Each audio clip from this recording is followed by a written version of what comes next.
si es 3,9 gramos o 2,7 kilos, no importa. Conozco la masa, sé que están separadas, hay una fuerza de atracción. ¿Cómo es el fenómeno físico? Hagamos un poco de cuenta que por el momento los números quedan aparte. O sea, se trata de, este es un caso sencillísimo, de desarrollar un modelo. A ver, ¿qué va a pasar? Muy bien, entonces vamos a hacer un modelo. Ahí está mi modelito. Yo le di nombre a la distancia que la separaba, le di nombre a cada una de las masas. Me tomé el trabajo de que fueran distintas, porque no tengo por qué suponer que sean iguales. Y sí tuve el cuidado de señalar que esa fuerza es una fuerza de interacción y que el módulo que jala sobre una es igual al módulo de la que jala en sentido contrario sobre la otra, porque el problema dice una fuerza de atracción. No quiero poner una fuerza de atracción eléctrica porque para la última parte me va a fastidiar un poco. Me interesa que sea una fuerza constante. ¿Ah? Si pongo una fuerza de atracción eléctrica, va con el cuadrado de la distancia y ya me cuesta un poco más calcular cuánto vale el tiempo que tardan en la colisión. Ok, entonces, lo primero que hago es describir las posiciones respecto de un sistema de coordenadas. Bueno, me voy a tomar un sistema de coordenadas tal que el origen está en la posición inicial de la partícula 1, ¿verdad? ¿Por qué? Bueno, porque me conviene, porque como es el sistema de coordenadas es arbitrario, yo lo pongo donde se me da la gana. Como las masas son distintas, puedo suponer, por ejemplo,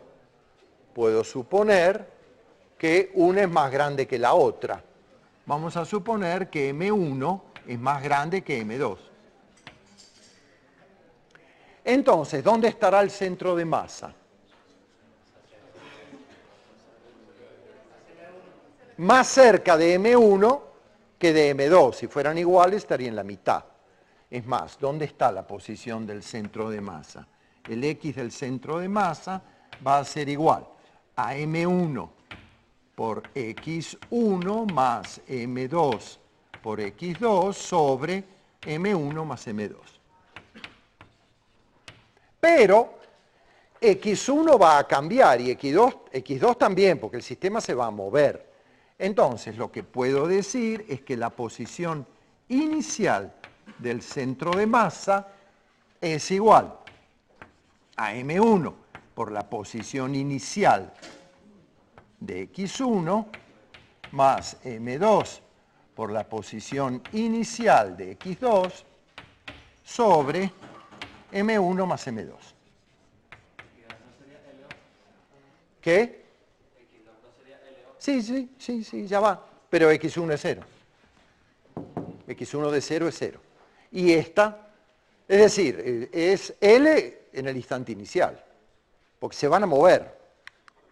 Van a chocar una con otra. Quiere decir que la posición inicial del centro de masa es igual a M2 sobre M1 más M2 L. Porque este X2 es la distancia que la separa. Muy bien. Esas son cosas que yo sé para empezar. Entonces ahora empieza mi razonamiento. Inicialmente están en reposo, actúa sobre ellas una fuerza F, esta fuerza F va a hacer que esta partícula M1 se acelere a la derecha, que M2 se acelere a la izquierda, en algún momento se van a encontrar. Bien. A priori del movimiento individual de cada una de ellas no sé nada. Pero lo que puedo decir es lo siguiente, vamos a ver. ¿Cómo se mueve el centro de masa del sistema? Sabemos que el centro de masa inicialmente, si esta es la mitad, va a estar por acá. Esta es la posición del centro de masa inicial.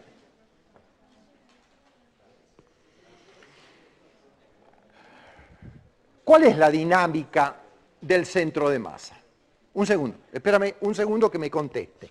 La dinámica del centro de masa dice que la suma de las fuerzas exteriores es la que va a generar la aceleración del centro de masa. ¿Cuánto valen aquí las fuerzas exteriores? Vale 0, porque el peso de esta partícula debe estar equilibrado por una normal sobre la cual se mueve un elemento nuevo. A mi modelo, vamos a suponer que todo esto pasa sobre una superficie sin fricción, un carril de aire. Entonces, el peso de las partículas está equilibrado por la normal y la única fuerza que queda es esta, pero esta no es externa, porque está la acción y está la reacción. Quiere decir que la suma de las fuerzas exteriores es 0. Y eso es una cosa importantísima, porque como la suma de las fuerzas exteriores es 0, la aceleración del centro de masa tiene que ser 0. Luego, si la aceleración del centro de masa es 0, eso quiere decir que la velocidad del centro de masa es ¿cómo? Es constante, perfecto. ¿Qué quiere decir? Que sea constante, que no cambia. ¿Qué quiere decir que no cambia? Que tiene siempre la que tenía cuando empezó. ¿Qué velocidad tiene el centro de masa cuando comienza el problema? El problema dice que las dos masas estaban detenidas y se las suelta y comienza la manifestación de la fuerza F. Entonces, ¿qué velocidad tenía el centro de masa? No oí nada. 0. Estaba tan detenido como las partículas. Entonces, la velocidad del centro de masa es constantemente igual a 0, porque como empezó con 0 y no puede cambiar, porque para que cambie la velocidad del centro de masa tiene que haber fuerzas externas que lo aceleren, que no lo hay, entonces la velocidad del centro de masa es 0. ¿Qué quiere decir que la velocidad del centro de masa sea 0? ¿Qué pasa cuando algo tiene velocidad constantemente nula? Ok, que se queda quieto. Bien, entonces el centro de masa estaba aquí y ahí se va a quedar. Entonces, ¿qué va a pasar? Va a pasar que el sistema se mueve alrededor del centro de masa, pero él no. El centro de masa no se mueve, se queda quieto, porque no hay nada externo que lo mueva. Estaba en reposo se queda. Entonces, ¿dónde van a chocar las partículas? En el centro de masa. Y eso muestra la importancia que tiene el centro de masa. No he calculado nada, pero ya sé que van a chocar aquí. A priori no lo sabía. ¿Por qué? Porque las aceleraciones de las partículas no van a ser iguales. ¿Por qué? Porque aunque las fuerzas lo sean en módulo, las masas son distintas. Entonces las aceleraciones van a ser distintas. Pero yo de un solo, ¿cómo diría? Con una única línea argumental, yo digo que las partículas se van a encontrar ahí. Eso muestra lo poderoso que es el centro de masa, porque da una descripción global del sistema. Listo, van a chocar en la posición del centro de masa. Por cierto,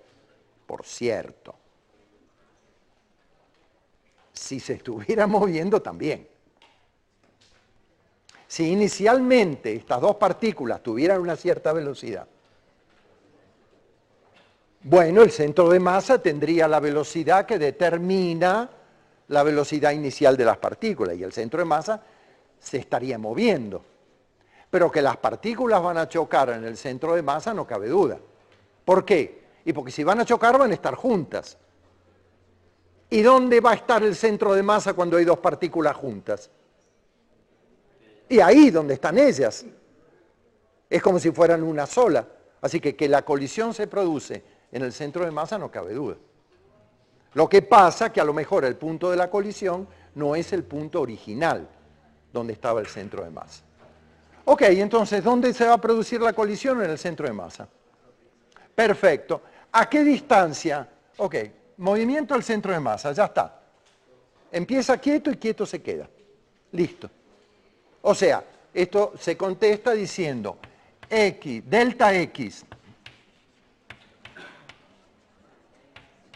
Cambio de posición del centro de masa, nulo. Breve la respuesta.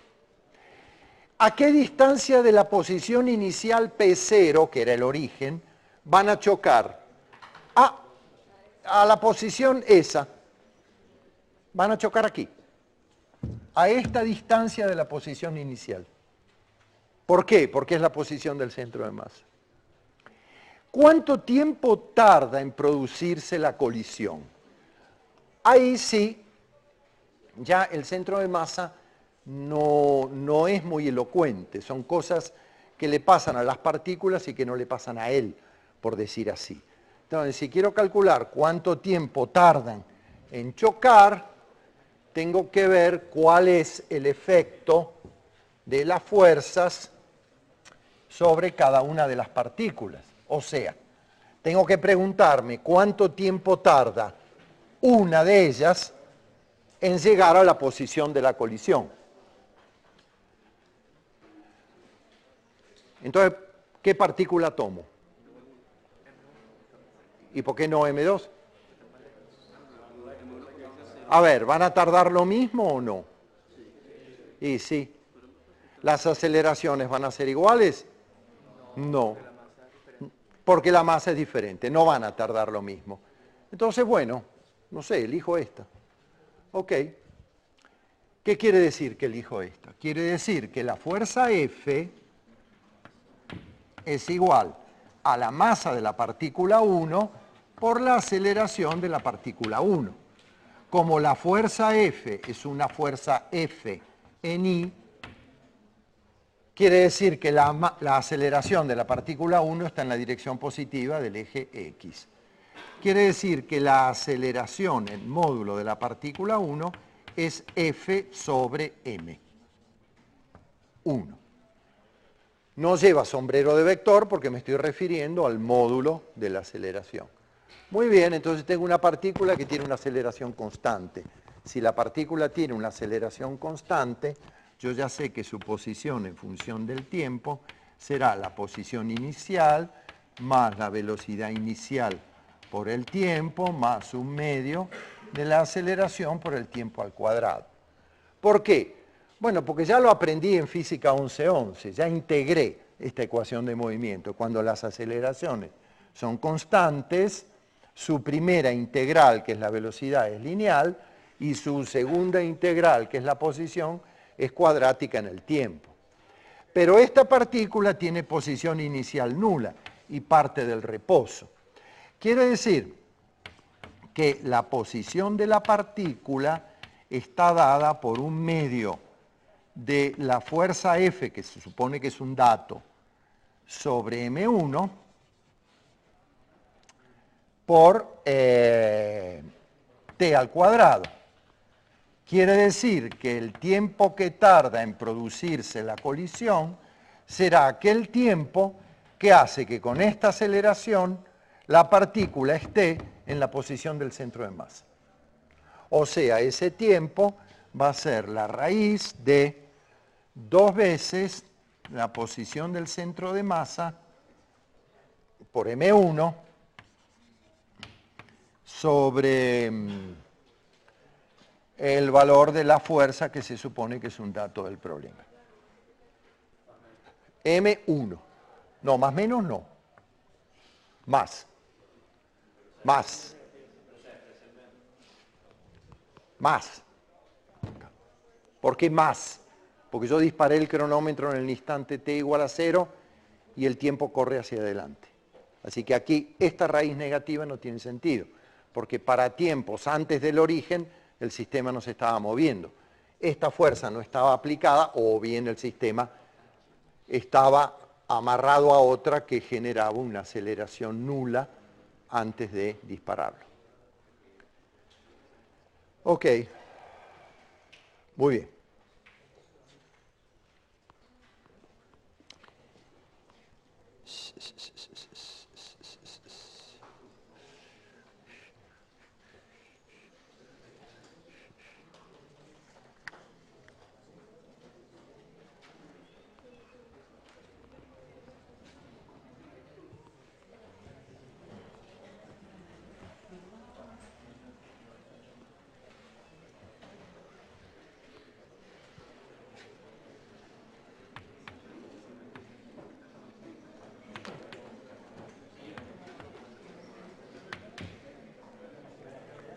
Ok.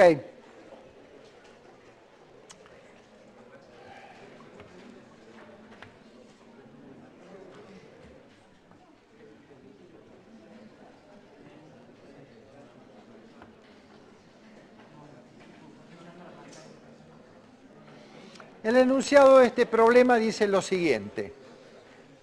Sobre una balsa, que es lo que estoy intentando dibujar acá, hay un perro.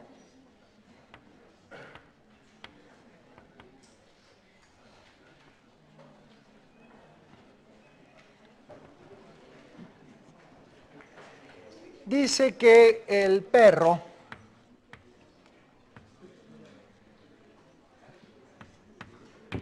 tiene una masa m de perro y que la balsa tiene una masa m de balsa. Y se conoce la masa de la balsa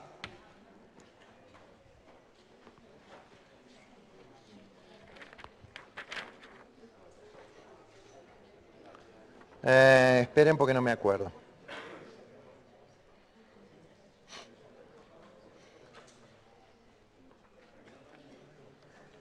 La masa de la balsa es de 12 kilos, es un bote inflable, liviano.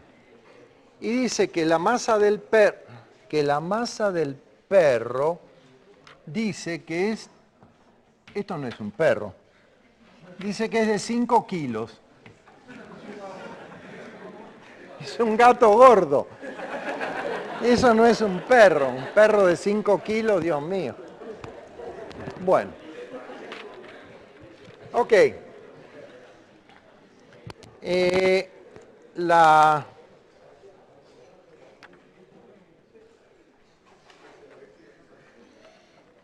balsa tiene una longitud de 2 metros.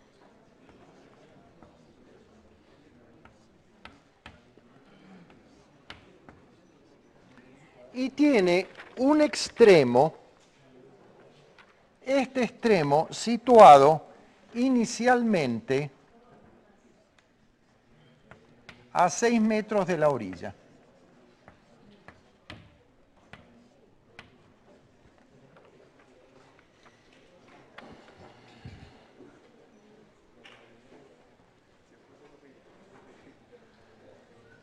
Ok, entonces dice así, un perro de masa 5 kilos está sobre una balsa a 6 metros de la orilla.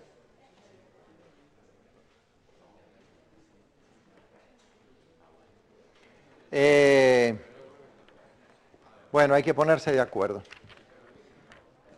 Lo que está a 6 metros de la orilla es el perro, que no es lo mismo que el extremo de la balsa.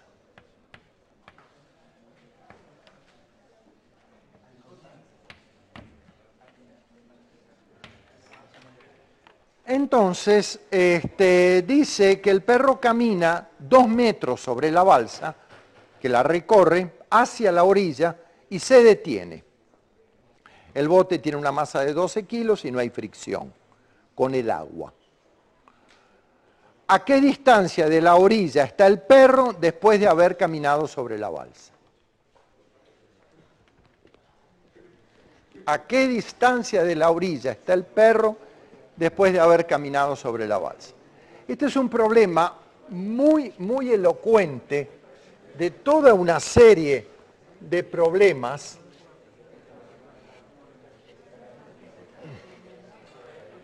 que mi experiencia dice que confunden mucho los estudiantes. Voy a intentar hacerlo con detalle. Vamos a ver. Tengo un perro que tiene esa masa y una balsa. Vamos a suponer que la balsa tiene una distribución uniforme de masa. De modo que el centro de masa de la balsa esté más o menos en la mitad de la balsa. De modo que si yo me tomo un origen de coordenadas aquí y el eje X en la dirección positiva hacia la derecha. Esto es un sistema de dos partículas, el perro y la balsa. Tengo que hacer una imagen simplificadora en mi modelo para decir, bueno, la balsa se comporta como una partícula de 12 kilos de masa concentrada en su centro de masa. Eso no quiere decir que yo me olvide que tenga dimensiones. Pero si yo quiero calcular el centro de masa del sistema, voy a decir, bueno, el centro de masa del sistema partículas que componen la balsa está en su centro de simetría. Vamos a suponer que la balsa es uniforme. Pero hay una masa aquí que hace que el centro de masa, que si no hubiera perro estaría en el centro de la balsa, se corre un poco a la derecha por la aparición de esta masa, que es la masa del perro. Entonces, el sistema balsa-perro tiene un centro de masa corrido del centro de la balsa hacia la posición del perro. No demasiado, porque esto es 5, esto es 12, pero 5 no es despreciable frente a 12. Quiere decir que probablemente esté por aquí el centro de masa del sistema. Entonces vamos ahora, que ya sabemos que está por ahí, vamos a ver, no vale la pena que calcule con precisión dónde está, no es difícil hacerlo, vamos a ver cómo se mueve el centro de masa, porque esto es un sistema de partículas. Entonces, ¿cómo se mueve el centro de masa? Vamos a ver, la suma de las fuerzas exteriores es igual a la masa por la aceleración del centro de masa. Muy bien. Cuando digo fuerzas exteriores, digo fuerzas sobre el conjunto balsa-perro, sobre mi sistema de partículas.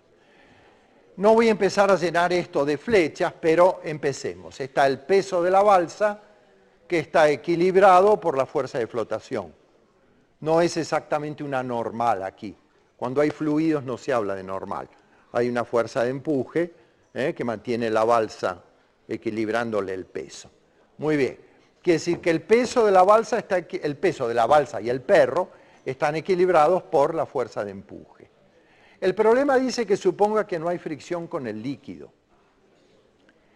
Quiere decir que esto se puede mover en un sentido o en el otro y con el líquido no va a haber fricción.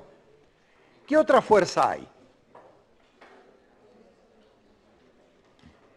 Necesito que ustedes me digan algo, porque quiero que quede claro. ¿Qué otras fuerzas hay sobre el perro, sobre la balsa? No oigo bien. ¿Perdón? Pero esa es interna. El perro hace fuerza sobre la balsa y esa aparece la normal que equilibra el peso del perro y la reacción a esa normal junto con el peso de la balsa es equilibrada por la fuerza del fluido. No hay motor, es una balsa. Está flotando. El perro quiere volver a la orilla y camina hacia la orilla. Se subió, lo llevó la corriente, está ahí, quiere volver al muelle. Entonces, me importa, ¿qué otra fuerza hay? La fuerza que hace el perro para moverse. Ajá, bien, buena idea. ¿Qué fuerza hace el perro para moverse? ¿Cómo hace el perro para moverse? La fricción, ¿verdad? Cuando uno camina, ¿cuál es la fuerza que me lleva a mí adelante? Es la reacción a mi fricción en el piso, ¿verdad? Cuando yo camino, aprendí hace tiempo, lo que hago es empujar el piso para atrás. Y la reacción del piso me lleva para adelante. Si yo no pudiera empujar el piso para atrás porque tengo patines, no puedo caminar. Entonces, ¿quién me mueve? la fricción. ¿Qué fricción? La estática. Ok, perfecto, pero la fricción estática mueve al perro. Pero la reacción, ¿dónde está? Sobre la balsa. No, en el agua no, sobre el piso, sobre la balsa. Quiere decir que en este caso la fricción es una fuerza interna del sistema. Es externa para el perro, pero para el sistema balsa-perro la fricción es interna. Conclusión. No encuentro ninguna fuerza externa. No hay. ¿No hay fuerzas externas? Ah, bueno. Entonces, como no hay fuerzas externas, esto es un hermoso cero. Lindo cero. Ahora van a ver por qué. Obviamente no hay fuerzas externas sobre el conjunto. Sobre el perro sí, sobre la balsa sí, pero sobre el conjunto balsa-perro no. Porque está la acción, que es una fricción, y la reacción. Muy bien, entonces, ¿qué quiere decir? Quiere decir algo parecido a lo que vimos antes, que la aceleración del centro de masa es cero, pero como la aceleración del centro de masa es cero, la velocidad del centro de masa es constante. Y como el sistema inicialmente estaba detenido y el centro de masa estaba aquí, en la posición X del centro de masa, que es m de la balsa por la posición de la balsa más m del perro por la posición del perro sobre la suma de las masas, pero inicialmente el centro de masa estaba detenido. Y este juego de fuerzas no lo puede acelerar. Entonces la velocidad del centro de masa es constantemente igual a la que tenía al principio, que es cero. Conclusión, el centro de masa no se mueve. El sistema se mueve alrededor del centro de masa, igual que las partículas que chocaban. El centro de masa se queda quieto. Bueno, eso es de una simplificación extraordinaria. ¿Por qué? ¿Cuánto vale la posición del centro de masa? Bueno, la única que me importa, la horizontal, la vertical es siempre cero, es la línea de flotación. La posición del centro de masa será la masa del perro por la posición del perro más la masa de la balsa por la posición de la balsa sobre la masa del perro más la masa de la balsa. Bien. ¿Qué es XP y XB? Bueno, son las posiciones medidas respecto a un sistema de coordenadas que, por ejemplo, yo puedo ubicar en el borde del muelle. Entonces, yo quisiera hacer esa cuenta, aquí pondría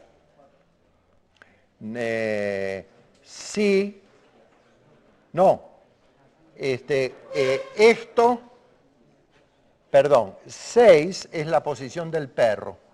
Ok, para la posición del perro pondría 6. Para la posición de la balsa pondría, 5, porque la balsa mide 2 metros, su centro de masa está en la mitad. Entonces pondría 5. Si esto es 6 y esto es 4, 4 más 1, 5. Si quisiera calcular la posición del centro de masa. Sí, pero no voy a perder tiempo en calcularla. Aquí viene la astucia. Yo lo que sé es que esto es constante. Entonces, como eso es constante, ¿cuánto vale el incremento de una constante? 0. Si una cosa es constante, su cambio, o sea, su incremento en el sentido matemático físico del término es 0. Muy bien. Eso quiere decir que la masa del perro más la masa de la balsa por la posición del centro de masa es igual a la masa del perro por la posición del perro más la masa de la balsa por la posición de la balsa. Muy bien. Si yo ahora tomo el incremento de esta expresión, que es esta misma, lo que pasa es que esto lo pasé multiplicando. Esto es una constante. Y yo